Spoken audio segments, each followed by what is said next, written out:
Hello everyone, कैसे हो सभी लोग। मैं हूं आपका भास्कर भैया और आप सबका स्वागत है आपके अपने चैनल रैंक प्लस पर, जहां हम पढ़ते हैं पूरे एक लॉजिक और एक कंसेप्ट के साथ, जिससे आप चीज़ों को केवल याद ना करो बल्कि समझो भी।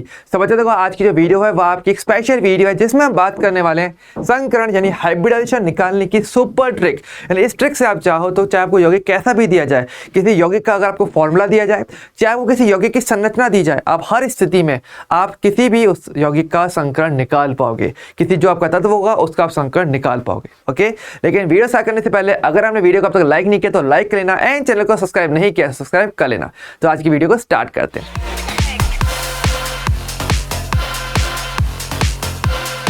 तो देखो, सबसे पहले एक छोटी मोटी बातें पहले हम थोड़ा सा समझ लेते हैं जो बहुत ज़्यादा इंपॉर्टेंट है, और ये कुछ ऐसी बातें भी रहेंगी कि आप करोगे, ध्यान रखोगे तो गलतियां नहीं होंगी, अदरवाइज यहाँ पर गलतियां होने के चांसेस बन जाएंगे।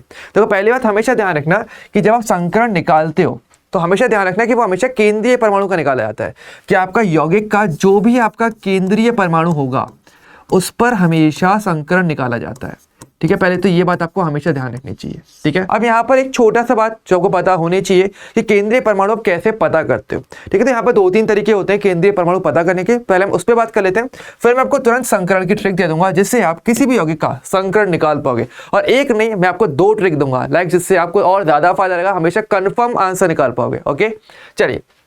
तो केंद्रीय परमाणु निकालने के देखो दो तीन ट्रिक होती है। केंद्रीय परमाणु बिल्कुल नाम के अकॉर्डिंग होता है। इंग्लिश में क्या बोलते हैं उसका आप चाहो तो पता होना चाहिए आपको, वैसे सेंट्रल एटम, यानी जो आपके सेंटर में होता है, बिल्कुल नाम के अकॉर्डिंग। सेंटर में कौन होता है, जैसे आपको पता है यौगिक बनेगा तो उसके अंदर क्या होता है, बहुत सारे परमाणु हो सकते हैं। तो कोई भी रासायनिक सूत्र के अंदर जो परमाणु आपको सबसे सेंटर में दिख रहा है, कहीं ना कहीं वो आपका केंद्रीय परमाणु ही होता है। यानी कि अगर हम बात करेंगे केंद्रीय परमाणु की तो हम ये बोल सकते हैं कि किसी रासायनिक सूत्र में कोई भी आपका जो रासायनिक सूत्र आपको दिया हुआ है, केंद्र में स्थित परमाणु, जो भी आपका परमाणु केंद्र में स्थित होगा किसी भी रासायनिक सूत्र के अंदर, वो मोस्टली केसेस में उसका केंद्रीय परमाणु होता है। ठीक है, अच्छा, जैसे कि एक सिंपल एग्जांपल की बात करते हैं, चिंता मत करो, जो भी मैं आपको तरीके बताऊंगा हर एक एग्जांपल डिस्कस करेंगे। जैसे कि मान लो मैं सल्फ्यूरिक अम्ल का फॉर्मूला लिखता हूं। सल्फ्यूरिक अम्ल क्या होता है हमारा, आपको पता है H2SO4। अब मैंने देखो यहाँ पे क्या लिखा है, एक रासायनिक सूत्र लिखा है। तो यहाँ पर आप ज्यादातर ये देखोगे कि अगर आपके पास कभी भी ज्यादा परमाणु अगर आ रहे हैं, तो मैंने क्या बोला, रासायनिक सूत्र आप लिख रहे हो तो उसके केंद्र में जो परमाणु होगा, जो सबसे बीच में लिखा जा रहा होगा, जो सेंटर में लिखा जा रहा होगा, तो कौन है हमारा, सल्फर। आप ध्यान से देखो, सल्फर को सबसे केंद्र में लिखा गया, सेंटर में, तो चांसेस ज्यादा अच्छे हो जाते हैं कि यार ये केंद्रीय परमाणु होगा। ये बहुत ही तुक्का वाली ट्रिक हो जाती है वैसे जो मैंने बताया है, पर ये काफी हद तक वर्क कर जाता है, काफी यौगिकों में वर्क करेगा, आपको देखने को मिलेगा। इसी प्रकार से जैसे अगर मैं बात करता हूँ, एक फॉर्मूला लिखता हूँ HOCl। HOCl की अगर बात करेंगे तो देखो यहाँ पे हाइड्रोजन है, ऑक्सीजन, क्लोरीन तीनों दिया हुआ है। पर मैंने क्या बोला, जो किसी भी रासायनिक सूत्र में लिखते समय जो बीच में आ रहा होगा ना कहीं वो मोस्टली केसेस में आपका केंद्रीय परमाणु होता है। लेकिन हमेशा वर्क करे जरूरी नहीं, पर मोस्टली केसेस में पहचानने के लिए बहुत अच्छा तरीका है, बहुत ही सिंपल तरीका जो कोई भी ट्राई कर सकता है। चाहे उसे केमिस्ट्री की नॉलेज नहीं भी अच्छे से, आप प्रैक्टिस अच्छी भी नहीं करते, कोई बेसिक भी नहीं होगा, तब भी पहचान जाओगे यार। तो सब बीच में देखो हमारा कौन आ रहा है, ऑक्सीजन। तो ऑक्सीजन क्या हो जाएगा मेरे यहाँ पे, केंद्रीय परमाणु। तो ये एक ट्रिक टाइप चीज है। ओके, तो मैं थोड़ा तरीके से, थोड़ा ट्रिक से समझना है, कंसेप्ट भी बताऊंगा अभी आपको, लेकिन थोड़ा थोड़ा ट्रिक भी पता होनी चाहिए, इंपॉर्टेंट रहता है। ठीक है, तो एक तरीका तो ये हो गया। अच्छा, दूसरा तरीका हम ऐसे भी बोल सकते हैं कि अगर आपको कोई भी रासायनिक सूत्र दिया जा रहा है तो उसमें जिस परमाणु की संख्या सबसे कम होती है ना, कभी कभार क्या होता है या मोस्टली केसेस में वो भी आपका केंद्रीय परमाणु बन जाता है। यानी कि आप ये बोल सकते हो कि किसी रासायनिक सूत्र में सबसे कम संख्या वाला परमाणु वो क्या होता है आपका, कई बार या मोस्टली आपका केंद्रीय परमाणु ही होता है। जैसे जैसे अगर मान लो मैं बात करता हूँ H2O की बात करता हूँ, है ना, H2O मैंने जल का फॉर्मूला हमने लिख दिया। अब H2O में अगर पूछो कि हमारे पास हाइड्रोजन और ऑक्सीजन दो हमारे पास तत्व में, तो कम कौन सा वाला है, हाइड्रोजन की ऑक्सीजन। हाइड्रोजन हमें दो दिए हुए हैं, ऑक्सीजन केवल एक है, तो कम संख्या में कौन हुआ परमाणु मेरा, ऑक्सीजन। तो ऑक्सीजन क्या हो जाएगा मेरे यहाँ पे, केंद्रीय परमाणु हो जाएगा। इस तरीके से आप कर सकते हो। ओके, तरीका समझ में आ रहा है किस तरीके से केंद्रीय परमाणु आपको पहचानना है। ध्यान रखना, क्योंकि संकरण जो है ना वो हमेशा केंद्रीय परमाणु पर निकलता है। तो पहली चीज जो आपको हमेशा करनी है संकरण निकालते समय वो यही है कि पहले आपको केंद्रीय परमाणु पहचानना पड़ेगा। तो ये दो तरीकों से आप केंद्रीय परमाणु पहचान सकते हो। ठीक है, तरीके और भी हो सकते हैं, ऐसी बात नहीं कि और तरीके नहीं है, और भी होंगे कहीं ना कहीं, पर फिलहाल ये क्योंकि ट्रिक वाली वीडियो है तो मैं ट्रिक में आपको बता रहा हूँ जिससे आप डायरेक्टली पहचान सकते हो। और तरीकों से भी सेम ही आएगा और यहाँ पर भी सेम आएगा। ठीक है, क्लियर सभी को। तो पहला तो हमने ये चीज कर ली। अब बात करते हैं कि भाई हमारी ट्रिक क्या है। ओके, अब हम ट्रिक पे बात करते हैं कि भाई किस तरीके से आप संकरण निकाल सकते हो। तो पहली बात, हमें संकरण निकालना है दूसरी बात किस पे निकालना है, हमेशा केंद्रीय परमाणु पे। केंद्रीय परमाणु कैसे पहचानना है उसकी 2 तरीके मैंने आपको बता दिए, 2 सुपर ट्रिक जो आप आराम से काम करेंगे। अब हम बात करेंगे संकरण के लिए। अब देखो संकरण के लिए क्या है, मैं डायरेक्टली आपको फॉर्मूला दे रहा हूं, आप इस फॉर्मूले से किसी भी यौगिक का अगर रासायनिक सूत्र दिया हुआ है तो आप संकरण निकाल सकते हो। और फिर संकरण के आधार पर आप उसकी ज्यामिति बताना चाहो या उसकी जो भी विशेषताएं बताना चाहो वो आप बता सकते हो, लेकिन पहले आपको संकरण पता होना चाहिए। मैं असल में आपको 2 फॉर्मूले दूंगा और दोनों ही फॉर्मूले अपने अपने तरीके से प्रॉपरली वर्क करेंगे और अलग अलग कंडीशन पे आपको 2 प्रकार की स्थितियां देंगी जो दोनों ही मैं आपको बताऊंगा, और दोनों में कौन सा फॉर्मूला कब लगाना है वो भी हम बताएंगे। सो पहले हम क्या बोल रहे हैं, देखो हमने क्या बोला, रासायनिक सूत्र आपको दिया होगा, यानी कि आपको जो भी यौगिक में आपको केंद्रीय परमाणु का संकरण निकालना है उसका फॉर्मूला दिया जाएगा, जैसे कि H2SO4 हो गया, H2O हो गया, ये सबके रासायनिक सूत्र होते हैं, है ना। सो यहां पर अगर ऐसा स्थिति हो तो हमारे पास एक सीधा फॉर्मूला है जिसको हम यूज में लेते हैं। कैसे लेते हैं, वहां पर इस फॉर्मूला में बताया कि संकरण इक्वल टू क्या होता है, 1/2, यानी आधे का हम गुणा कर रहे हैं किसमें, V + M - C + E। ठीक है, ये VMCA कुछ है जो मैं बताऊंगा, इसमें आपको गुणा करना पड़ता है और इसको सॉल्व करोगे ना तो आपको संकरण पता चल जाता है। अच्छा, कौन सी चीज क्या क्या है एक बार अच्छे से समझ लेते हैं, मैं हर एक चीज को मेंशन किया, चिंता मत करना। अच्छा, तो V क्या है, सबसे पहले V होता है मेरा जो भी केंद्रीय तत्व है, क्योंकि मैंने बताया कि आप संकरण किस में निकाल लो, केंद्रीय परमाणु पर निकालोगे, तो केंद्रीय तत्व जो भी होगा उसके संयोजी, संयोजी मतलब कि जो सबसे बाहरी कोश होता है, संयोजी कोश या बाहरी कोश एक ही बात होती है, उसमें इलेक्ट्रॉन की संख्या, कि उस केंद्रीय परमाणु के सामान्य तौर पे बाहरी कोश में कितने इलेक्ट्रॉन होते हैं वो आपको पता होना चाहिए, वो आपका V, वो संख्या V हो जाती है। अच्छा, M क्या होता है, M होता है आपका एकल बंध बनाने वाले परमाणु की संख्या, कि उस यौगिक के अंदर हमारे पास केंद्रीय परमाणु के अलावा जो भी तत्व दिए हुए हैं जो एकल बंध बनाते हैं वो आपके M हो जाता है, वो उनकी जो संख्या होगी वो M होगी। ठीक है। अच्छा, हमारे पास C क्या होता है, हमारा धनावेश की मात्रा, C यानी कैटायन, और कैटायन से हमारे पास आता है कि हमारे पास अगर यौगिक पे कोई धनावेश है तो उसकी जो भी नंबर होगा वो C होता है, और A क्या होता है आपका ऋणावेश की मात्रा होती है। ठीक है, जिससे आपके पास अगर कोई यौगिक उदासीन हो, चाहे अगर आपका यौगिक कोई धनावेशित आयन हो, चाहे वो कोई ऋणावेशित आयन हो, आप हर स्थिति में इस फॉर्मूले से संकरण निकाल पाओगे, और इसके हम सारे एग्जांपल्स करेंगे, हर एक को तरीके समझेंगे। ठीक है। अच्छा, सो अब सवाल है कि संकरण कैसे निकलता है। चलो अब यहाँ पे बहुत इंपॉर्टेंट बात, ये तो हमारा फॉर्मूला हो गया जिससे आप संकरण निकालोगे। असल में होगा क्या कि ये जो आपका फॉर्मूला है ना, ये असल में आपको एक संख्या लेकर देगा और उस संख्या से हम संकरण निकालेंगे। कैसे, तो ये बात ध्यान रखना, आपको क्या क्या संख्या मिल सकती है और संख्या से हमें क्या मिलेगा, संकरण मिल जाता है सीधा। कैसे, फॉर्मूले से हमें क्या मिलेगा, संख्या, और संख्या हमें संकरण बताएगी डायरेक्टली। अगर आपकी संख्या इसको सॉल्व करने पे, पहले हम एग्जांपल करेंगे, अगर वो 2 आती है तो संकरण क्या होगा आपका sp होगा, अगर वो 3 आती है तो क्या हो जाएगा sp2, अगर वो 4 आती है तो हो जाएगा sp3, अगर वो 5 आएगी तो sp3d हो जाएगा, अगर वो 6 आएगी तो sp3d2 हो जाएगा, अगर वो 7 आएगी तो sp3d3 हो जाएगा। यानी इस प्रकार से क्या कर सकते हो, आप किसी के लिए भी संकरण निकाल पाओगे केवल उस फॉर्मूले से, जो अभी आपको रासायनिक सूत्र दिया जाएगा उसमें आप फॉर्मूला लगाओगे, फॉर्मूले से आपको संख्या मिलेगी और संख्या से आप डायरेक्टली निकाल सकते हो। और इस संख्या में भी देखो बहुत ही विशेष बात आप नोटिस करोगे, S और P या D जो भी आपको कक्षक दिए हुए हैं उनकी संख्याओं का योग वो इस संख्या के बराबर होगी। जैसे S और P दिया, SP दिया है तो 1 S 1 P यानी क्या हो जाएगा 2, sp2 मतलब 1 S और 2 P टोटल क्या होगा 3, तो 3, sp3 मतलब 1 S और 3 P यानी टोटल क्या होगा 4, sp3d मतलब 1 S 3 P और 1 D कितना हो जाएगा 5। तो ये जो संख्या है असल में वो sp sp2 sp3 जो भी आपका संकरण है उसमें s p या d की संख्याओं का योग ही होगा, तो इससे आप डायरेक्टली निकाल सकते हो। ओके, तो चलो फटाफट अब हम कुछ एग्जाम्पल्स करते हैं ताकि ये और क्लियर हो जाए। तो सबसे पहले हम स्टार्ट करेंगे कुछ एग्जाम्पल से। पहले मैं कुछ सिंपल एग्जाम्पल आपको बताता हूं, जैसे कि मैं आपसे सिंपली पानी से शुरुआत करते हैं, क्योंकि आपको पता है जल है तो गल है, तो जल से शुरुआत करते हैं क्योंकि सबसे पहले हम जल ही देखते हैं। तो चलो पानी की अगर बात करेंगे तो मैंने क्या बोला, पहले आपको क्या देखना पड़ेगा, संकरण निकालते टाइम रासायनिक सूत्र दिया हुआ है। ठीक है, हमारी कंडीशन सही है कि ये जो फॉर्मूला था ये रासायनिक सूत्र के लिए अप्लाई होता है, तो रासायनिक सूत्र दिया हुआ है। अब मैंने क्या बोला, संकरण किस पे निकालते, केंद्रीय परमाणु पे, और हम जानते हैं केंद्रीय परमाणु कैसे होगा, या तो जो संख्या में सबसे कम हो या फिर वो कहीं ना कहीं सेंटर में हो। अब देखो 2 परमाणु है तो इसमें तो कोई बीच में आने से रहा, क्योंकि एक लेफ्ट में होगा एक राइट में होगा, तब ऐसे में क्या बचेगा, जो कम संख्या में है तो ऑक्सीजन हमारी कम संख्या में है, तो ऑक्सीजन क्या हो जाएगा हमारा केंद्रीय परमाणु, जो अभी हमने बात भी की थी कि ये हमारा क्या है, केंद्रीय परमाणु हो गया। ठीक है, अब मैं यहाँ पे डायरेक्टली फॉर्मूला लगा सकता हूँ। कैसे, तो मैंने क्या बोला, संकरण इक्वल टू क्या हो जाएगा, तो संकरण इक्वल टू हो जाएगा formula ½ P + M - C + A। ये क्या हो जाता है, मेरे पास फॉर्मूला हो जाता है। अब ऐसे में अब मुझे हर एक चीज को बस सही से रखना है। ठीक है, तो 1/2 से तो मैं मल्टीप्लाई कर रहा हूँ, ठीक है, ब्रैकेट के अंदर V क्या है मेरा, चलो देख लेते हैं एक बार के लिए। V है केंद्रीय तत्व के संयोजी या बाहरी कोश में इलेक्ट्रॉन की संख्या। अब केंद्रीय तत्व हमारा कौन सा था, पानी में ऑक्सीजन था। तो ऑक्सीजन के सामान्य तौर पे बाहरी कोश में कितने इलेक्ट्रॉन होते हैं, हमें पता है 6 इलेक्ट्रॉन होते हैं। हमें बताइए कि ऑक्सीजन के बाहरी कोश में 6 इलेक्ट्रॉन होते हैं, ठीक है। प्लस M क्या था मेरा, M था मेरा एकल बंध बनाने वाले परमाणुओं की संख्या। अब एकल बंध नॉर्मली कौन कौन से परमाणु बनाते हैं, चलो थोड़ी सी बात कर लेते हैं। जैसे आपको पता है एक तो हाइड्रोजन बनाते ही है ना, इसके अलावा हमारे जितने भी हैलोजन होते हैं, फ्लोरीन, क्लोरीन, ब्रोमीन, आयोडीन, ये सभी के सभी भी एकल बंध बनाते हैं। यानी कि हमारा फ्लोरीन हो गया, क्लोरीन हो गया, ब्रोमीन हो गया या आयोडीन, ये कुछ ऐसे तत्व में और भी हो सकते हैं, ठीक है, जो हमारे सामान्य तौर पे एकल बंध बना रहे होते हैं। तो अगर ये तत्व कभी भी आ रहे हैं तो ये एकल बंध बनाने वाले, और इनकी संख्याओं को हमें जोड़ना पड़ता है, काउंट करना पड़ता है।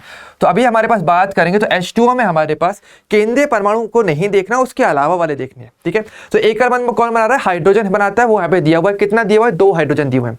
तो यानी कि यहाँ पे हो जाएगा 2। माइनस C क्या था मेरा, धनावेश की मात्रा। पानी में अगर देखोगे तो कोई भी प्लस या माइनस आवेश नहीं दिया हुआ, मतलब कि 0, तो धनावेश नहीं है, और इस प्रकार से कोई ऋणावेश भी नहीं है, तो उस पर 0 0 आ जाएगा, कोई प्रॉब्लम नहीं। अब होगा तो लगाएंगे, नहीं है तो नहीं लगाएंगे। तो क्या बचा मेरे पास, यानी कि 1/2 इंटू में 6 और 2 क्या हो जाता है 8, और क्या हो जाएगा हमारा 4, और 4 पे मैंने क्या बताया, संकरण क्या होता है, डायरेक्टली 4 पे होता है sp3, ठीक है। तो 4 पे क्या हो जाएगा sp3, यानी कि हमारे पानी में जो ऑक्सीजन है उस पे संकरण क्या होता है मेरा, sp3 मेरा संकरण हो जाता है। तो इस तरीके से आप संकरण निकाल सकते हो। ओके, तो ये हमारा सिंपल एग्जांपल पहले मैंने बताया, ठीक है। एक एग्जांपल और ट्राई करेंगे ताकि और अच्छे से क्लियर हो जाए आपको, ठीक है। चलिए एक मैं आपको देता हूँ, एक धनावेशित आयन का देते हैं। जैसे कि मैं बोल रहा हूँ NH4+ के लिए, इस बार मैंने एक धनावेशित आयन दिया है, मैंने रासायनिक सूत्र दिया हुआ है, मतलब कि मैं वो फॉर्मूला यूज में ले सकता हूँ, ठीक है। कैसे करेंगे, बहुत ही सिंपल, जैसे हमने किया था। तो 1/2 फॉर्मूला इंटू में B+M -C+A। अगर अभी आप आराम से लिख करके करना है ताकि फॉर्मूला एक बार अच्छे से प्रैक्टिस में आ जाए।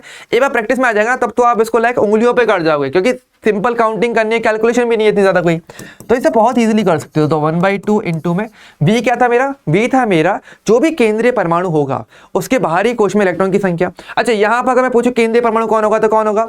अब देखो 2 परमाणु है तो बीच में तो कोई रहने से रहा, क्योंकि एक लेफ्ट एक राइट में, तो भाई बीच में तो 3 लोग तो चाहिए ना। अच्छा, वो नहीं होगा तो मैंने क्या बोला था, सेकंड पॉइंट क्या था, जो आपका सबसे कम संख्या में आ रहा है। नाइट्रोजन 1 है, हाइड्रोजन 4 है, कम संख्या में कौन है, क्लियरली लिख रहा है नाइट्रोजन, तो नाइट्रोजन क्या हो जाएगा मेरा, केंद्रीय परमाणु हो जाएगा। तो चलो ये भी हमने निकाल लिया। ये तो 1 सेकंड में पता चल ही गया होगा कि केंद्रीय परमाणु कैसे निकालते हैं, बिल्कुल नाम के अकॉर्डिंग। और जो मैंने आपको 2 बातें बताई हैं, बस वो 2 बातें याद कर लो, आप हर बार आराम से कर जाओगे बिना किसी प्रॉब्लम के। अच्छा, केंद्रीय परमाणु निकाल लिया, तो नाइट्रोजन के बाहरी कोश में कितने इलेक्ट्रॉन होते हैं, 5 इलेक्ट्रॉन होते हैं, राइट। तो यहां पर हो जाएगा 5 प्लस M क्या है मेरा, एकल बंध बनाने वाले परमाणु की संख्या। तो नाइट्रोजन के अलावा, केंद्रीय परमाणु के अलावा हाइड्रोजन है जो कि एकल बंध बनाता है, कितने टोटल 4 दिए हुए हैं, यानी यहां पर क्या आ जाएगा 4 आ जाएगा। माइनस C क्या है मेरा, धनावेश की मात्रा थी। अब देखो NH4 में अगर देखोगे तो प्लस का 1 आ रहा है, ठीक है। ओके, प्लस का मतलब क्या है, यहाँ पर कहीं ना कहीं +1 आपको दिया हुआ है। तो +1 में ध्यान रखना, आपको आवेश नहीं लिखना, मतलब मैंने नहीं बोला कि आपको प्लस या माइनस साइन नहीं लेना, केवल वो नंबर लेकर के चलना है, इसलिए मैंने मात्रा शब्द लिया था। तो यहाँ पर क्या आ जाएगा 1। आपको ये कंफ्यूज मत हो कि भैया यहाँ पे +1 होना चाहिए था, नहीं, +1 नहीं होगा, मैंने क्या बोला, प्लस माइनस नहीं लेना, केवल आवेश की मात्रा, यानी कि वो जो संख्या है 1 है, 2 है, 3 है, वो लेनी है। अगर -2 होता तो आप माइनस नहीं लेते, केवल 2 लेते। तो ध्यान रखना, आवेश में चिन्ह नहीं लेना, केवल संख्या लेनी है। तो यहाँ पे अभी फिलहाल ऋणावेश तो होगा नहीं है, तो यहाँ पे हो जाएगा 0। तो क्या हो जाएगा मेरे पास सॉल्व करने पे, 1/2 इंटू में 5 और 4 9, 9 में से 1 गया तो 8, सो 8, और क्या हो जाएगा हमारे पास 4, यानी कि sp3। यानी कि NH4+ में अगर बात करेंगे तो हमारे पास जो संकरण आता है केंद्रीय परमाणु नाइट्रोजन पे, वो हमारे क्या होता है, sp3 होता है। अच्छा, ये कंफ्यूज आप कोई मत होना कि भैया हमने यहाँ पे हाइड्रोजन पे क्यों नहीं निकाला, हाइड्रोजन पे नहीं निकालते। मैंने क्या बोला, जो आपका केंद्रीय परमाणु है उसी पर ही संकरण निकाला जाता है, अन्य परमाणु पे संकरण नहीं निकालते हैं। क्लियर है, हो जाएगा आराम से। अच्छा, एक और मैं आपको एक छोटा सा ट्राई करके दिखाता हूँ। अगर मान लो मैं आपको H2SO4 का ट्राई करते, चलो थोड़ा सा बड़ा करके देखते हैं ना। कि ऐसी बात तो है नहीं कि मैं आपको केवल सिंपल एग्जांपल बताऊँ, अच्छे वाले एग्जांपल भी कर रहा हूँ, किसी ने रोका है, यहाँ पर ट्राई कर लो, तरीका सेम रहेगा। देखो हमें फॉर्मुला दिया हुआ है, ठीक है, केंद्रीय परमाणु सभी जानते हैं, यहाँ पे फिलहाल मैंने बताया भी था सल्फर होता है। तो सल्फर के लिए अगर मैं इस फॉर्मूले को अप्लाई करूँ तो चलो देखते हैं क्या संकरण आता है। तो 1/2 इंटू में सल्फर के बाहरी कोश में हमारे पास कितने इलेक्ट्रॉन होते हैं, हमें पता है ऑक्सीजन परिवार का है, और ऑक्सीजन परिवार के हर एक सदस्य के बाहरी कोश में 6 इलेक्ट्रॉन होते हैं, राइट। तो 6 प्लस, अब हमने क्या बोला, M क्या होता है आपका, जो भी आपके एकल बंध बनाने वाले परमाणु हैं। अब देखो सल्फर के अलावा हमारे पास दो टाइप के परमाणु देखने को मिल रहे हैं, एक है हाइड्रोजन और एक है ऑक्सीजन। ऑक्सीजन हमारा एकल बंध नहीं बनाता, आपको पता है ऑक्सीजन द्विबंध बनाने की प्रवृत्ति रखता है, और हाइड्रोजन ही एक अकेला ऐसा यहाँ पे जो एकल बंध बनाता है। और मैंने आपको एकल बंध बनाने वालों के नाम भी लिख दिए थे, हाइड्रोजन है, फ्लोरीन, क्लोरीन, ब्रोमीन और आयोडीन, ये 5 आपको ध्यान रखने हैं, ठीक है। इन 5 में से केवल हाइड्रोजन दिया हुआ है, कितने दिए हुए हैं? 2, तो आपको 2 ही लिखना है, ऑक्सीजन को जबरदस्ती काउंट नहीं करना, तो यहाँ पर आ जाएगा 2, और यहाँ पे कोई भी धनावेश या ऋणावेश नहीं दिया तो वो 0 0 हो गया, ठीक है। तो कितना बचा मेरे पास?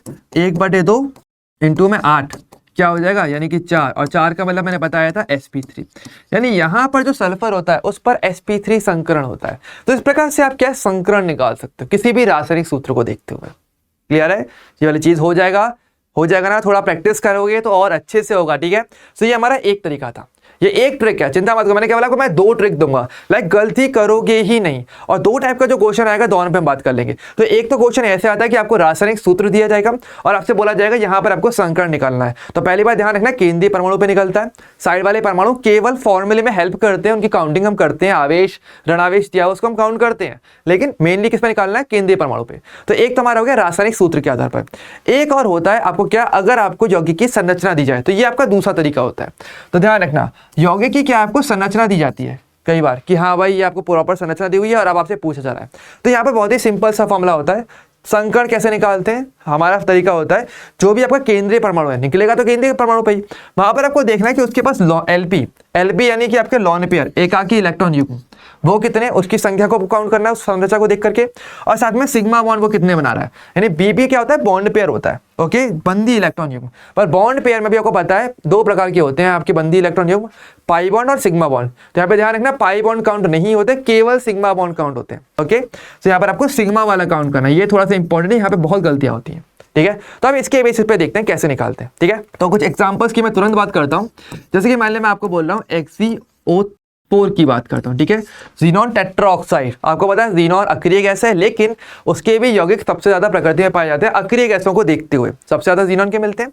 तो XeO4 की बात करें तो आपको देखो यहाँ पे रासायनिक सूत्र दिया हुआ है, और आपको क्या, ये तो रासायनिक सूत्र है, मैंने क्या बोला, ये वाला कब होता है? अगर संरचना दी जाए तो इसकी संरचना मैं आपको एक बार बता देता हूँ। इसकी संरचना होती है कि ज़ीनॉन होता है और वो 4 ऑक्सीजन से डबल बॉन्ड से इस प्रकार से जुड़ा हुआ रहता है, आपके चतुष्फल के ज्यामिति में होता है ये, ठीक है। और ऐसे केस में आपसे पूछा जाएगा कि आपको ये रासायनिक सूत्र दिया जाए तो आप पहला वाला फॉर्मूला लगाते, लेकिन आपको इस प्रकार से संरचना दी जा रही है तो आपको दूसरा वाला जो तरीका है, ट्रिक है, वो लगानी है। मैंने क्या बोला था, ट्रिक क्या है? जो भी केंद्रीय परमाणु है उसके लॉन पेयर और जो सिग्मा बॉन्ड है उनको बस काउंट करना है, उसके नंबर को काउंट करके जोड़ लो, जो संख्या आएगी वो, जो मैंने तरीका बताया था कि 4 है तो sp3 होगा, 2 है तो sp होगा, फिर आपको वो लगाना है बस। तो अब देखो हमारे पास ज़ीनॉन में इस यौगिक पर अगर बात करें तो लॉन पेयर तो देखो एक भी नहीं बचता, ठीक है, क्योंकि यहाँ पे ज़ीनॉन पे कोई भी लॉन पेयर मैंने शो ही नहीं किया, मतलब इस पे लॉन पेयर नहीं है। तो आपको क्या करना पड़ेगा? Bond pair. आपको देखो डबल बॉन्ड है, आप जानते हो डबल बॉन्ड में एक सिग्मा और एक पाई होता है। बेसिक नॉलेज में हम क्या जानते हैं, एक सिंगल बॉन्ड का मतलब क्या होता है? एक सिग्मा होता है। डबल बॉन्ड का मतलब क्या होता है? हमारे पास एक सिग्मा होता है प्लस एक क्या होता है? मेरे पास पाई होता है। और ट्रिपल बॉन्ड का मतलब क्या होता है? हमारे पास एक तो होता है सिग्मा प्लस 2 क्या होते हैं? पाई। लेकिन मुझे केवल सिग्मा से मतलब है, ठीक है, ध्यान रखना, पाई को संकरण में कभी काउंट नहीं करते हैं। तो ऐसी स्थिति में यहाँ पे एक सिग्मा होगा, एक पाई, एक सिग्मा, एक पाई, एक सिग्मा, एक पाई और एक सिग्मा, एक पाई। तो टोटल मेरे पास अगर मैं काउंट करूं तो लॉन पेयर कितने हैं? केंद्रीय परमाणु ज़ीनॉन पे हम बात करेंगे, तो ज़ीनॉन पे अगर बात की जाए तो लॉन पेयर तो मेरे पास हो जाते हैं 0, लेकिन सिग्मा बॉन्ड पेयर, ध्यान रखना, सिग्मा वाले काउंट करने हैं, सारे बॉन्ड पेयर काउंट नहीं करने, सिग्मा करने, पाई वाले काउंट ही नहीं होते हैं। तो वो कितने हो जाएंगे मेरे पास यहाँ पे? टोटल 4। तो अगर मैं इनको दोनों को जोड़ूं तो 0 + 4 कितना हो गया मेरे पास? टोटल 4, और 4 पे मैंने बताया था क्या होता है? sp3 होता है, इस प्रकार से। तो इस प्रकार आप क्या संकरण निकाल सकते हो। आप चाहो तो मैं आपको ये होमवर्क भी दे सकता हूं कि भाई XeO4 में अगर आपको रासायनिक सूत्र डायरेक्ट ये दिया जाए और आप पहले वाला ट्रिक का यूज करोगे तो भी आप बिल्कुल सही निकालोगे, गलत तब भी नहीं आएगा। तो ये आप चाहो तो चेक भी कर सकते हो आराम से। ओके, चलिए एक और ट्राई करना चाहोगे? एक और ट्राई करके देखते हैं। जैसे कि अगर मान लो मैं आपसे दे रहा हूं, आप एक संरचना होती है इस प्रकार से Cl Cl Cl और यहां पर भी ऊपर Cl और इस प्रकार से Cl, ठीक है, ये PCl5 की संरचना है, ठीक है। और ऐसी स्थिति में मैं आपको बोलूं कि यहां पर आपको क्या है? संकरण निकाल के दिखाना है कि फास्फोरस जो कि केंद्रीय परमाणु है उस पर संकरण क्या होगा। तो संरचना दी हुई है, मुझे क्या करना पड़ेगा? मुझे बस ये देखना है जो केंद्रीय परमाणु है उसके पास लॉन पेयर और bond pair, sigma bond pair कितने हैं। ठीक है। तो यहाँ पर अगर देखोगे तो केंद्रीय परमाणु को दिख रहा होगा रासायनिक सूत्र में, या जो आपका सबसे सेंटर में होता है क्लियरली फास्फोरस है और कम संख्या में भी है। तो ये क्या हो गया मेरा केंद्रीय परमाणु हो गया, ठीक है, केंद्रीय परमाणु हो गया। अब मुझे क्या काउंट करना है इसके लिए, बस दो चीजें काउंट करके जोड़नी है बस, एक तो lone pair plus sigma bond pair, बस ये दो चीजें मुझे जोड़नी पड़ेंगी। अच्छा, तो यहाँ पे अगर देखो तो क्या फास्फोरस पे यहाँ पे कोई भी लॉन पेयर दिया हुआ है, एक भी लॉन पेयर नहीं दिया हुआ, तो लॉन पेयर तो क्या हो जाएगा मेरा 0 है। और बॉन्ड पे अगर देखें तो कितने सिग्मा बॉन्ड बना रहे हैं, आपको पता है हर एक सिंगल बॉन्ड एक सिग्मा बॉन्ड होता है, तो एक सिग्मा बॉन्ड, दूसरा, तीसरा, चौथा और पांचवा, मेरे पास टोटल यहाँ पे 5 सिग्मा बॉन्ड है, यानी कितना हो जाएगा मेरे पास 5। तो 0 + 5 क्या हो जाएगा 5, और 5 में मैंने आपको क्या बताया था sp3d होता है, ठीक है। तो जो मैंने अभी आपको थोड़ी देर पहले जो एक टेबल काइंड ऑफ बनाई थी, छोटी सी टेबल, जो आपको थोड़ी सी ध्यान रखनी है, जिससे आप किसी भी संख्या जो भी आप निकालोगे दोनों ट्रिक से, चाहे पहले वाले से निकालो चाहे दूसरे वाले से निकालो, ट्रिक से जो भी संकरण की संख्या आने वाली है उससे आप डायरेक्टली संकरण निकाल सकते हो। तो इस प्रकार से आप दोनों ट्रिक का यूज करते हुए, चाहे आपको रासायनिक सूत्र दिया जाए, चाहे आपको इस प्रकार से संरचना दी जाए, आप दोनों से क्या है निकाल सकते हो। और यहाँ पर अगर मैं चाहूँ तो इसको डायरेक्टली आपसे बोल भी सकता था कि आपको पता है फॉर्मूला क्या है, PCl5 है। अब मैं आपसे बोलता हूँ कि PCl5 के लिए आप डायरेक्टली संकरण निकाल के दिखाओ फॉर्मूले से, जो मैंने पहला जो ट्रिक बताया, तो भी आप देखोगे कि आपका sp3d ही आएगा, कोई चेंज नहीं आएगा। तो आप इसे चेकिंग भी कर सकते हो और आप फास्ट भी कर पाओगे, तो गलत बिल्कुल नहीं होगा। और मेन यही रहता है कि आप एग्जाम के अंदर गलती बिल्कुल भी ना करो, बिल्कुल भी नहीं करनी होती। अगर आपको पता है एक एक गलती बहुत ज़्यादा प्रॉब्लम देती है, बाद में बहुत ज़्यादा नेगेटिव मार्किंग होती है, तो आपका नंबर बहुत कम हो जाते हैं। तो ये गलतियां से ही आपको बचना है, इसलिए आपको थोड़ी ज़्यादा ट्रिक, थोड़े और ज़्यादा तरीके, ताकि आप और अच्छे तरीके से अपने एग्जाम को निकाल पाओ। ओके, क्लियर है। सो आज के लिए इतना ही। तो आज हमने क्या सीखा कि आप संकरण कैसे निकाल सकते हो, और संकरण निकालने के जो भी चीज़ें जरूरत थी वो सब चीज़ मैंने बता दी, आपको जो ट्रिक की जरूरत है वो भी, और इसको थोड़ा प्रैक्टिस करोगे ना तो और ज़्यादा अच्छे से बना दोगे। ओके, सो आज की वीडियो में इतना ही। अब हम मिलेंगे नेक्स्ट वीडियो में, तब तक के लिए bye bye and take care.